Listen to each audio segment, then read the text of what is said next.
Hello, everybody, and welcome to the show. This is the Xbox Dive. Thank you for tuning in today. My name is Jamie, and I'll be your host today. And you should all know my co-host, my Dom to my Marcus Phoenix, Mr. Chris White. Hello, James. How's it going today, man? Good, man. Good, man. I'm glad to be here. I'm excited. I'm excited about the new endeavor, Xbox Dive. Make sure to check it out. Also, if you see above us, we've got Facebook, Twitter, and Instagram up there. Check it out. Yes, sir. Yes, sir. Just find us at the Xbox Dive on Twitter. Best place to find us. That's where we're going to be doing most of our interactions. But you can, like I said, also follow us on Facebook and Instagram. Chris will be posting all sorts of crazy photos. No idea what's going on there, but check it out. I do what I can. But with that, let's dive into our headlines. But now, there's a lot going on in the world of Xbox. So right now, I'm just going to start off with something fast, something quick. Battleborn, from the fine folks over at Gearbox, is going free to play. Now, oh, man. Chris, did you play Battleborn at all? I didn't. I'm not. This is not really my genre. Multiplayer focused games, and I know that Battleborn had a single player aspect, but the drive was kind of this multiplayer online component, which is just something that I'm not really into. So I don't play that or Overwatch, just not my cup of tea. Sure. I mean, you're more of a walking simulator kind of guy, so Yeah, yes, but actually, Battleborn, man, I loved Battleborn. Like, I bought it when it came out. I played with a bunch of friends. One thing you'll find out about Chris and I, we do write for a couple of different places. But over at the work print, Chris and I, we help out over there, right over there. And the guys over there, I played a ton of Battleborn with them. Absolutely loved it. But honestly, once Overwatch came out, the audience on that just went and just like dropped like a rock. And so I'm like, no one's really playing it anymore. So I figured I'd sell it while I still could get some value out of it. But now that's going free to play, I'll probably jump back in. Yeah, so let me ask him, because I don't really play in this space. I know Overwatch just completely trounced that game, and it was like a 2 or 3 week window, right? Mm-hmm. But right. Between release, so it had like a small chance to even succeed. But so I guess my question is, going free to play, is that gonna like, is the audience gonna come back? Like, didn't Overdrive like basically take what Battleborn was doing and do it so much better? Like, are people even going to want to come back? Well, and see, and that's the interesting thing. First of all, it's Overwatch, not Overdrive. But I just wanted to correct you on your huge glaring mistake. Whatever.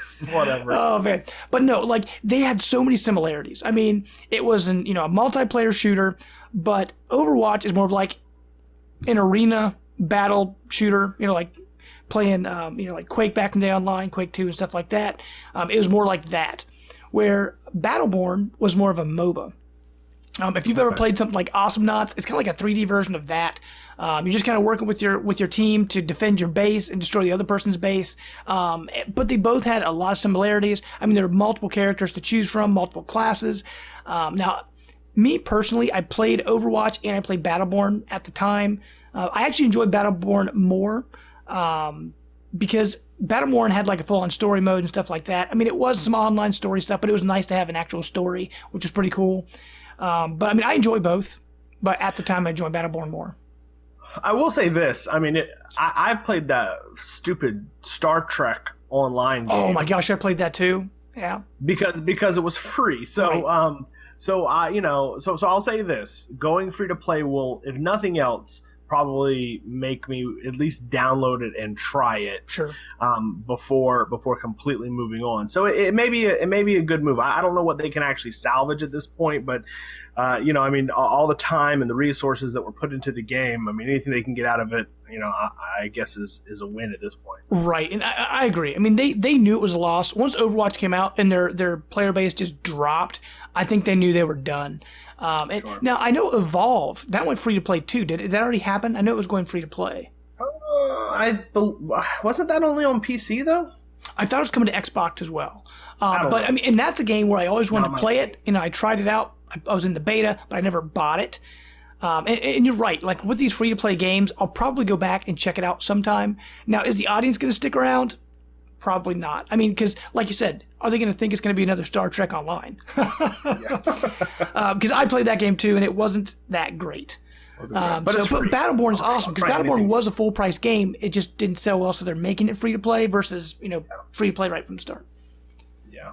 But that's a game I hope comes back because it really was a great game. But okay, on from that, let me ask you, Chris, how many Xbox Ones do you think will sell in its entire lifetime? Well, let's see. I have 2, and you've bought 2. Right. At least 5. Am I close? pretty close. Now, we all know before Phil Spencer took over the Xbox, team, when they were running it before, they were kind of going off the rails with expectations. Good old Don Mattrick. Right, with everything. And at the time when Phil Spencer took over, he was actually just interviewed by Stevivor, and they'd interviewed him, and he said at the time when he came in, they had a plan of selling 200 million units of the Xbox One in his lifetime. Now that is crazy. The PS2, the greatest selling system of all time, was just over 100 million, right? I think it was like 110 or 120, something like that. They wanted to sell double the consoles of the PS2, the greatest console of all time. It makes me think of Austin Powers whenever Dr. Evil and he goes back in time and he's like $1 billion. They're like, that doesn't exist. That number is bonkers crazy. Yeah, and the good news, actually, let me just read this quote here from what he said in the interview. Phil Spencer said, "When we came in after 2.5 years ago and started running the Xbox program, I centered us back on not trying to become something other than a game console. You don't earn the right to be relevant in other categories of usage for the console until you've earned the gaming right. So let's go make sure that's what we deliver on." And I think the problem of Microsoft when they launched the Xbox One, they called it the One because it was supposed to be your all-in-one device. It was going to be your gaming system. It was going to play your movies. It was going to do all this stuff. And Phil Spencer, when he came in and righted the ship, he's like, "Look, guys, that's not what we're going to center on. We make this for gamers. Let's focus back on the gamers." And he has done an incredible job at fixing all the stuff they've done wrong. Sure. Yeah. I mean, so going back, I mean, I feel like they did a lot of, obviously bad marketing moves and even design moves with the Xbox One initially. Forcing Kinect to be part of the experience was a huge mistake. Even though I love Kinect and was glad to have it, forcing it was a mistake. I will say, for me, the biggest misstep for the console was adding TV input.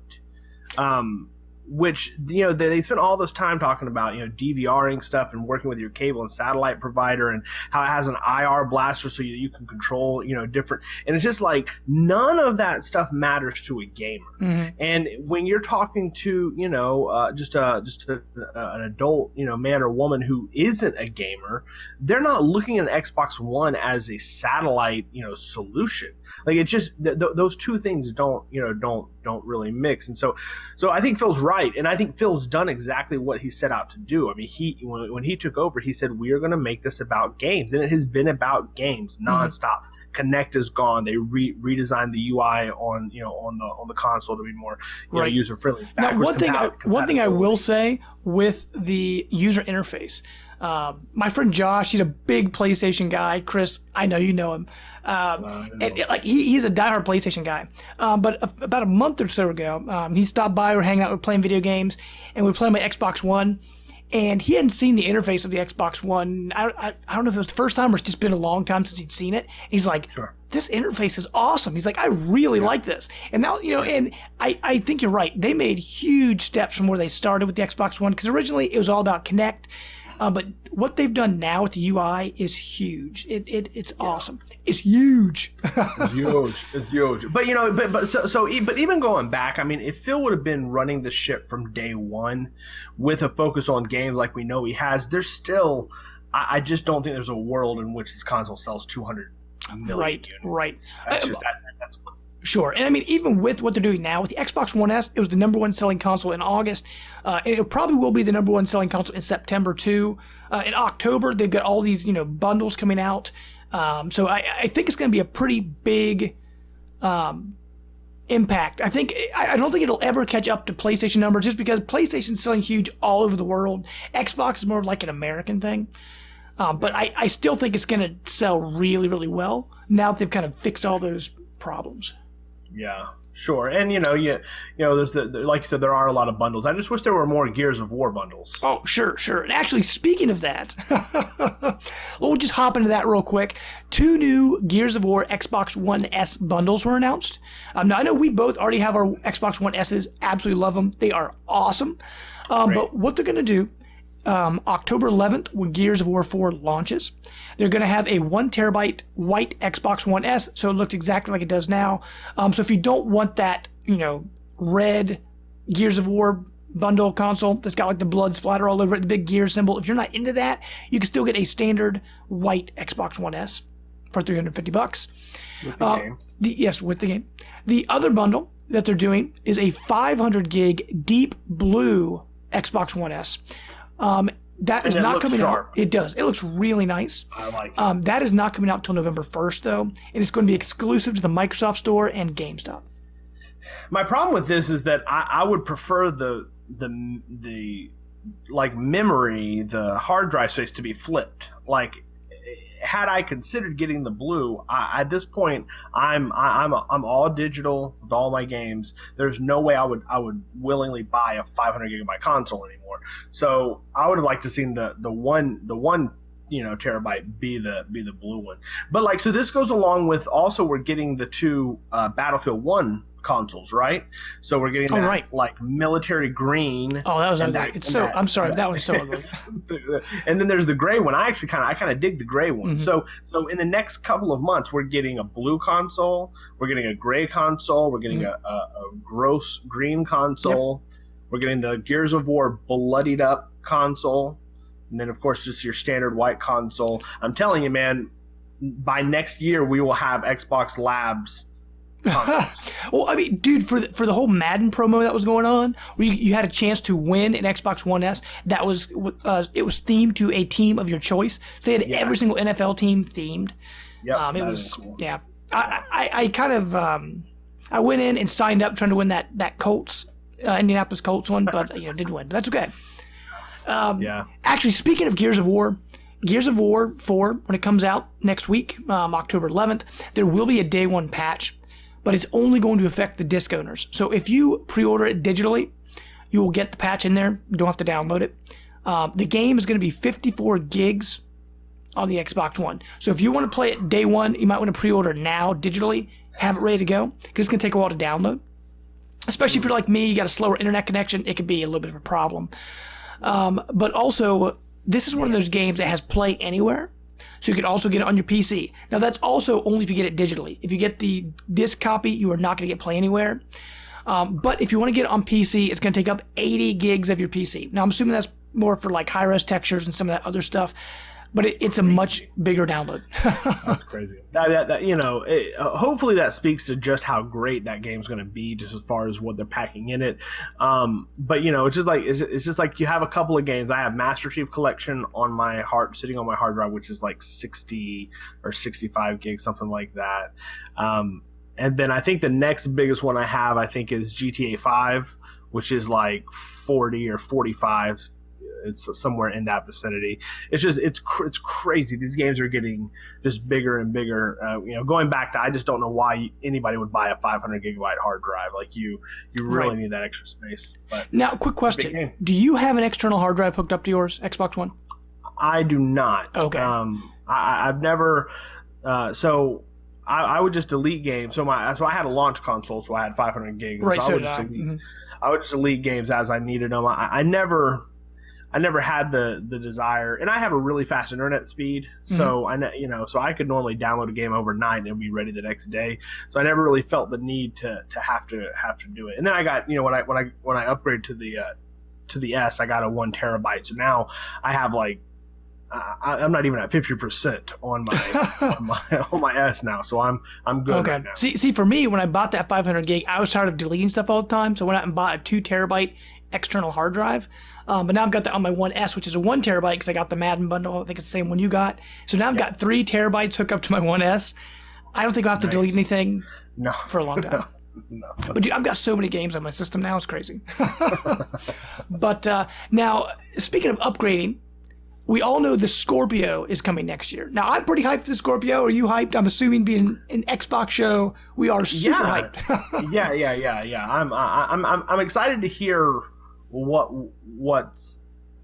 it does. Sure. You know, it has to have some other gimmick outside of just playing games with more teraflops. So I'm excited to hear of what Microsoft's vision is. But yeah, I'm super pumped. Right, and I agree. And honestly, we could spend a whole topic of the week just talking about what we think the Xbox Scorpio needs to do to make itself, unique. And I'm sure we will at some point. Absolutely. As we get closer, no joke. We talk about this all the time. But what would you be willing to pay for this premium console? So this is a conversation that we've had a lot just kind of off mic. I would probably be prepared on day one to drop up to $600 on it. But again, that goes back to what all it really does. Six to even to up to $1,000 is not a lot of money to drop on a PC, and so depending on what the console does, I could see more. But just from my gut reaction, if it's over $600, I just feel like I'm gonna have to really think about it. Sure, and I think I'm in the same boat. But actually, Phil Spencer was interviewed by Win Beta recently, and he said to tell people it is a premium product. It's not going to be cheap. However, he did say that it will not carry a price tag that's unheard of in the console gaming world. And so a lot of people are thinking that must mean around $600 because the most expensive console, at least recently, don't count inflation and things like that, the PlayStation 3 launched at $600, which was insane because if you remember, PlayStation was like, you'll get a second job to buy this thing, you want it. But what Phil Spencer has done, in the interview, he said, I think you'll feel like it's a premium product, a premium console, and not anything more than that. So I wouldn't get people worried that this is going to be unlike any other console price you've ever seen. We didn't design it that way. That said, the opening price point for the Xbox One S and the different hard drive sizes, that is critical to part of the whole product. When I think about it as a product line, you should expect the pricing to be in line with that. So, to my understanding, it sounds like maybe a base model will be around $600, maybe a terabyte, 2 terabyte, whatever it's going to be, and then maybe they'll have a $700, $750, whatever. And so, if you do want more, you can pay for more. Sure. So I hear product line, and I think of Xbox One that we have currently. Sure. And so I feel like. Apple does this with the phone, right? The new phone comes out, then they lower the cost of the old phone. In this case, the 7 just came out, so the 6S went down, and then they've been doing this C model, which is like the cheaper model, right? So it's a couple generations back. I can almost see, Xbox One do this where you have your Xbox One S, which is entry level. Into the system, you have a baseline Scorpio, which may hit around $400, and then you have a premium Scorpio, which is like $600. I really don't feel like unless they do something drastically different with the Scorpio, I don't feel like they can go over $600 and make it reasonable. Sure. So that's kind of what but again, it depends on what they're doing. Like PlayStation came out and they announced the Pro. And how much is the Pro? I was just about to ask that. Is it $400? It's $399. It's $399. No, okay. It's $399. So it's $400. Right. Yeah. So $400, and it's basically just a PlayStation 4 with a little more under the hood, right? So if you take an Xbox One S and just put a little more under the hood, it's going to be a little more than the PlayStation Pro, but still just a little more. Like you could see Microsoft being competitive and releasing a SKU at $400, and then maybe you jack up the memory, and then you release like a $600 premium version, which they've been known to do in the past each time. unless they come out and this console does something that no other console does, I just don't see anything that's going to warrant, because I think Phil's vision is to keep the Xbox One, and all the software is going to be cross compatible. You're going to have, you know, your Xbox One games are going to play basically on like medium res, and then when you play them on the Scorpio, they're ultra res, and that's just the way that it's going to be. Just like now, if you played Forza on your Xbox One against Forza on your PC, you're going to get ultra, res text on a PC, and that's exactly what I think Scorpio is going to fill that need. So in that case, I can't see it costing a whole lot more. So I think 600 is max. I just don't think they can go unless it does something completely different. Sure. Okay. I completely agree, because we'll see what happens, because I think what they're going to do, I mean, I know they're phasing out the original Xbox One, right? I mean, that's done. So pretty much we're going to have the S and we're going to have the Scorpio. I know originally they're like, we'll have the Xbox One, the One S, and the Scorpio. We'll have these three, this family. But I mean, because the One S is so much better, because it outputs in 4K and does just little things better. It's probably cheaper to make, and it's honestly, if you haven't seen the One S in person, it is a beautiful system. It is. Oh, it's great. It's awesome. It's great. I love it. Before moving on, we definitely will need to hit this on a topic later on. Right. But I actually think that they will at some point introduce a third pillar to that, which will be a plug and play stick. It'll be a streaming device, but we'll talk about that later. So I do think that Phil's goal is to have this Xbox One family where everything kind of works together, but they're just all at different categories, and you kind of jump in where you want to be. If you don't have a 4K TV, if you don't have HDR, if that's not what you're looking at, you don't need a Scorpio. Right. Sure. So I think that's where they're going. And I think that Play Anywhere is just a start. I mean, I think they're going to be doing so much more. But real quick, one more thing to hit on with our news. If you are an Amazon Prime member and you enjoy Twitch, there's some exclusive stuff coming out. Amazon Prime is teaming up with Twitch. So what they're going to do, they're going to offer exclusive discounts on pre-orders and newly released games. If you're a Prime member, free release day delivery. They're also going to start offering free digital games and in-game content. So starting today until November 6th, if you are an Amazon Prime member, you can actually get Hearthstone's new hero, Tyrande Whisperwind, I think is the name, and you also get a custom card pack. So I'm not a big Hearthstone player, but if you play that, you can actually get some awesome stuff for free, get a new character and custom card pack. Also in October, they're going to be releasing a free Smite skin, and you also get a free copy of Streamline on PC. So just if you're a Twitch member and you link your Prime and your Twitch account, you're going to get some bonus stuff. Also, I thought this was pretty cool. You get a free Twitch premium subscription to one channel of your choice. So if there's one Twitch streamer you watch all the time, you can go on there, link your account, and you choose a channel, and you get the premium version of that channel for free, which is actually really, really awesome. So pretty much that means no ads.